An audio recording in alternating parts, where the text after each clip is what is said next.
नमस्कार साथियों, परीक्षार्थी आईएएस एकेडमी के यूट्यूब चैनल पर आप सभी लोगों का स्वागत है। देखिएगा, मैं आज आपको विज्ञान के महत्वपूर्ण प्रश्न पढ़ाने वाला हूं, क्योंकि किसी भी एग्ज़ाम के दृष्टिकोण से अगर आप देखें तो विज्ञान के प्रश्न एक से लगाकर दो प्रश्न तो आ ही जाते हैं। अगर जीएस लिखा है इसका मतलब होता है जनरल साइंस, यानी किसी भी एग्ज़ाम के आप एग्ज़ाम देंगे तो एक से लगाकर दो प्रश्न तो एग्ज़ाम में आएंगे ही आएंगे। तो देखिए, आज मैं आपके सामने बात करने वाला हूँ फिजिक्स यानी कि भौतिक विज्ञान की, और भौतिक विज्ञान में भी मैं आपके सामने बात करने वाला हूँ विविध यानी कि मिसलेनियस। और मिसलेनियस में जो आपका फर्स्ट टॉपिक है उसका जो नाम है वो है प्रमुख भौतिक राशियाँ एवं उनके मात्रक। देखिएगा, सबसे पहले है लंबाई। तो याद रखिएगा, जो लंबाई होती है उसका मात्रक होता है मीटर। फिर सेकंड है द्रव्यमान। तो जो द्रव्यमान होता है उसका मात्रक होता है किलोग्राम। क्या होता है? किलोग्राम। इसके बाद जो थर्ड नंबर पर है वो है समय, और जो समय होता है इसका मात्रक होता है सेकंड। क्या होता है? सेकंड। फोर्थ नंबर पर है क्षेत्रफल यानी कि एरिया। तो इसका जो मात्रक होता है वो होता है वर्ग मीटर। क्या होता है? वर्ग मीटर। इसके बाद है आयतन। तो जो आयतन होता है इसका मात्रक होता है घन मीटर। क्या होता है? घन मीटर।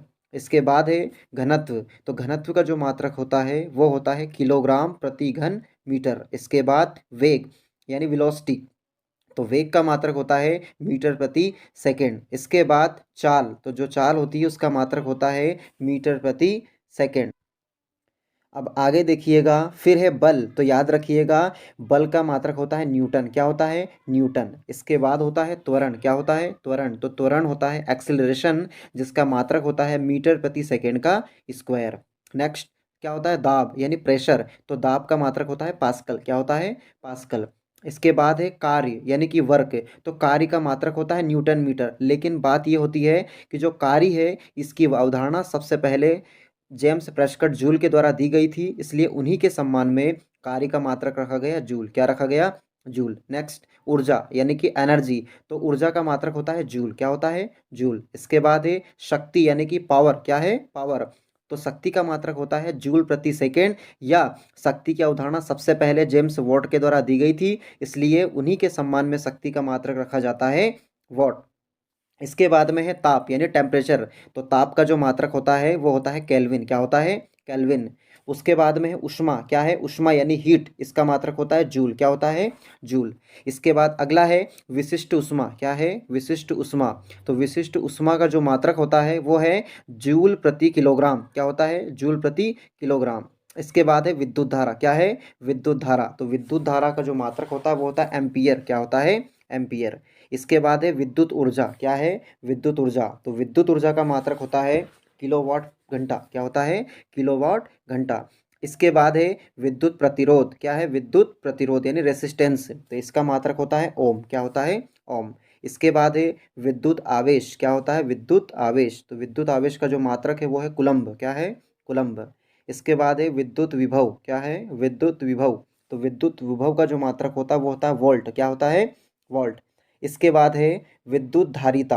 तो धारिता का जो मात्रक होता है उसका नाम है फेरड। इसके बाद है ध्वनि तीव्रता। तो ध्वनि तीव्रता का जो मात्रक होता है वो है डेसिबल। क्या है? डेसिबल। इसके बाद है आवृत्ति यानी फ्रीक्वेंसी। तो आवृत्ति का जो मात्रक होता है उसे कहा जाता है हर्ट्ज। क्या कहा जाता है? हर्ट्ज। इसके बाद है तरंगधैर्घ्य। तो देखिए, तरंगधैर्घ्य एक प्रकार की लंबाई है, और लंबाई का मात्रक होता है मीटर, लेकिन इसका मीटर मात्रक ना लिखते हुए लिखा जाता है एंगस्ट्रॉन्ग। क्या लिखा जाता है? एंगस्ट्रॉन्ग। इसके बाद है परम ताप, यानी इसे कहा जाता है जीरोस टेम्परेचर। तो परम ताप का जो मान होता है वो -273.15 डिग्री सेल्सियस होता है, और अगर आप केल्विन में देखना चाहें तो 0 केल्विन होता है, परंतु इसका जो मात्रक है परम ताप का जीरोस टेम्परेचर का वो होता है केल्विन। क्या होता है? अगर इसके बाद देखें तो समुद्र की गहराई। तो समुद्र की गहराई का जो मात्रक होता है वो होता है फेदम। तो देखिएगा, समुद्र की जो गहराई मापी जाती है वो मापी जाती है फेदोमीटर से। किससे मापी जाती है? फेदोमीटर से। लेकिन समुद्र की गहराई का मात्रक होता है फेदम। क्या होता है? फेदम। इसके बाद है गुप्त ऊष्मा। क्या है? गुप्त ऊष्मा। तो गुप्त ऊष्मा का मात्रक होता है जूल प्रति किलोग्राम। क्या होता है? जूल प्रति किलोग्राम। इसके बाद है चुंबकीय क्षेत्र। तो चुंबकीय क्षेत्र का मात्रक होता है गॉस। क्या होता है? गॉस। इसके बाद है ज्योति फ्लक्स। क्या है? ज्योति फ्लक्स। तो ज्योति फ्लक्स का जो मात्रक होता है उसे कहते हैं ल्यूमेन। क्या कहते हैं? ल्यूमेन। इसके बाद में जो मात्रक है वो है पराध्वनिक गति। पराध्वनिक गति। तो पराध्वनिक गति का जो मात्रक होता है वो होता है मैक। क्या होता है? मैक।